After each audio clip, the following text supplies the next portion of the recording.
မင်္ဂလာပါခင်ဗျာ Have for Channel ကနေပြန်လည်ကြိုဆိုလိုက်ပါတယ်ဒါတော့ကြောက်ကိုလည်းပါဒီနေ့မှာကျွန်တော် sharing လုပ်ပေးခြင်းတဲ့အကြောင်းအရာလေးကိုမပြောပြခင်မှာအရင်ဆုံးကျွန်တော်ရဲ့ YouTube Channel လေးကို subscribe လုပ်ရသေးဘူးဆိုရင်တော့ subscribe လုပ်ထားပေးဖို့နဲ့နောက်ထပ်ဗီဒီယိုအသစ်တွေတင်တိုင်းသိရှိဖို့အတွက်ကိုဘေးမှာရှိတဲ့ notification လေးကိုနှိပ်ထားပေးဖို့အတွက်တောင်းဆိုချင်ပါတယ်ခင်ဗျာ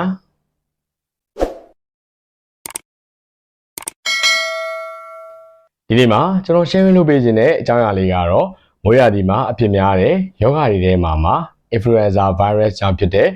ရာသီတုပ်ကွေးကာကွယ်ဖို့အတွက်ကိုတုပ်ကွေးကာကွယ်ဆေးထိုးသင့်လားမထိုးသင့်ဘူးလားဆိုတာရဲ့တုပ်ကွေးကာကွယ်ဆေးနဲ့ပတ်သက်ပြီးတော့လွဲမှားနေတဲ့အယူအဆတွေကို sharing လုပ်ပေးသွားမှာပဲဖြစ်ပါတယ်ခင်ဗျာပထမဆုံးအနေနဲ့တုပ်ကွေးရောဂါကူးစက်ခံရပြီဆိုရင်ခံစားရမယ့်လက္ခဏာတွေကတော့အဖျားကြီးမယ်အဆစ်မြစ်တွေကိုက်ခဲမယ်ချမ်းတုံမယ်နာရီယိုမယ်ချောင်းချောက်တွေဆိုပါမယ်နှုံးကြည့်မယ်ဝမ်းသွားမယ်ပြူတာအန်နာဖြစ်မယ်လက်ချောင်းတွေနာမယ်ခေါင်းကိုက်မယ်စတဲ့လက္ခဏာတွေကိုခံစားရမှာပဲဖြစ်ပါတယ်ခင်ဗျာတုပ်ကွေးရောဂါကူးစက်ခံရပြီဆိုရင်လိုက်နိုင်ရမယ့်အချက်တွေကတော့နာဆေးချောင်းဆိုးတဲ့အခါမှာမိမိရဲ့နှာခေါင်းနဲ့ပါးစပ်ကိုတီရှူသို့မဟုတ်လက်ကင်ဘွားဖြစ်အုပ်ပြီးတော့ဆိုးသင့်ပါတယ်ဒါမှမဟုတ်ရင်တော့မိမိရဲ့တထောင်စေသို့မဟုတ်လက်မောင်းဖြစ်ပိတ်၍ဆိုပါလက်ကိုစက်ပြာနဲ့ရေတို့ဖြင့်အနည်းဆုံးစက္ကန့်20ကြာစီကြောဖို့လိုပါတယ်။ရေများတောက်ပြီးတော့အနားယူဖို့လိုပါတယ်။တရားခုခံအားစနစ်နဲ့တော့ဥပမာအဖြစ်ကင်ဆာရောဂါကုသနေတဲ့သူတွေ HIV ရောဂါခံစားနေရတဲ့သူတွေကိုယ်ခံအားနှိမ့်စေတဲ့ဆေးတွေကိုလက်ရှိတောက်နေရတဲ့သူတွေမှာဆိုရင်ဆရာဝန်နဲ့ဆွေးနွေးတင်ပါတယ်။နောက်ဆုံးချက်အနေနဲ့ကတော့ပရိဇီဝဆေးတွေကိုဆရာဝန်ကြားရမပါဘဲနဲ့မိမိသဘောဖြင့်တောက်သုံးခြင်းကိုရှောင်ကျဉ်ဖို့လိုပါမယ်ခင်ဗျာ။ Okay ဟုတ်ပြီဗျာ။တုပ်ကွေးရောဂါမဖြစ်အောင်ကျွန်တော်တို့ဘယ်လိုကာကွယ်ကြမလဲ။တုပ်ကွေးရောဂါမဖြစ်အောင်ကာကွယ်ဖို့လိုက်နာမယ့်ချက်တွေကတော့ဖျားနာတဲ့သူတွေရဲ့အနားမှာမနေပါနဲ့။မိမိရဲ့မျက်လုံးနှာခေါင်းပါးစပ်တို့ကိုတက်နိုင်သမျှလက်ဖြင့်ထီခြင်းမှာရှောင်ကျဉ်ဖို့လိုပါတယ်။ဘာဖြစ်လို့လဲဆိုတော့တုပ်ကွေး virus ဟာဆိုရင်မျက်လုံးနှာခေါင်းပါးစပ်တရားတစ်ဆင့်မိမိရဲ့ခန္ဓာကိုယ်ရဲ့ကိုဝင်ရောက်နိုင်တာပဲဖြစ်ပါတယ်ခင်ဗျာအိမ်မှာနေမကောင်းဖြစ်နေတဲ့သူရှိမယ်ဆိုရင်တော့အသုံးဆောင်ပစ္စည်းများနဲ့အထိတွေ့များတဲ့မျက်နှာပြင်တွေဥပမာစပွဲမိခလုတ်တွေတကားလက်ကင်စတာတွေကိုတန့်ရှင်းပြီးတော့ပိုးတက်ဖို့လိုပါတယ်ခင်ဗျာလက်ကိုစက်ပြာနဲ့ရေနဲ့စက္ကန့်20ကြာတေချာစွာပုံမှန်စေးကြောဖို့လည်းလိုပါတယ်ခင်ဗျာအရေးကြီးဆုံးချက်ကတော့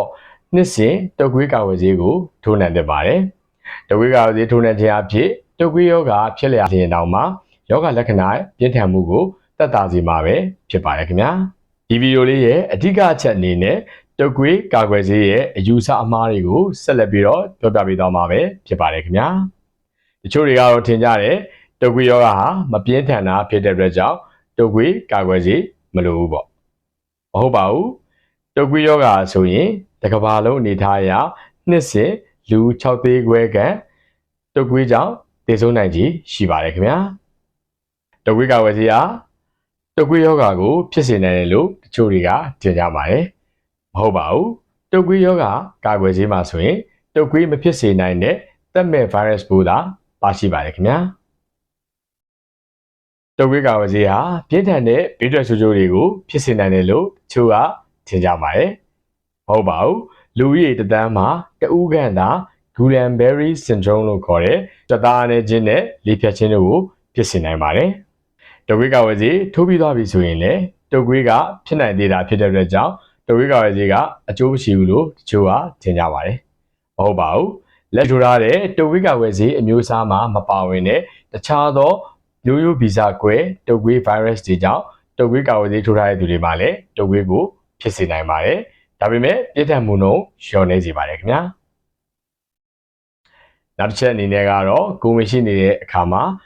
တုပ်ကွေးကာကွယ်ဆေးကိုမထိုးသင့်ဘူးလို့တချို့ကထင်ကြပါတယ်မဟုတ်ပါဘူးကိုယ်ဝင်ဆောင်မိခင်တွေဟာဆိုရင်ပုံမှန်ထက်ခုခံအားစနစ်အားနည်းနေတာဖြစ်တဲ့အတွက်ကြောင့်တုပ်ကွေးကာကွယ်ဆေးထိုးနှံသင့်ပါတယ်နောက်ဆုံးတစ်ချက်ကတော့ခုခံအားကျဆင်းမှုယောဂခံစားနေရတဲ့သူတွေနောက်ကင်ဆာယောဂလက်ရှိခံစားနေရတဲ့သူတွေနဲ့ခန္ဓာကိုယ်ခုခံအားစနစ်ကိုချထားရတဲ့ ဆေးကိုတောက်နေတဲ့ယောဂဝေဒနာရှင်တွေဖြစ်တဲ့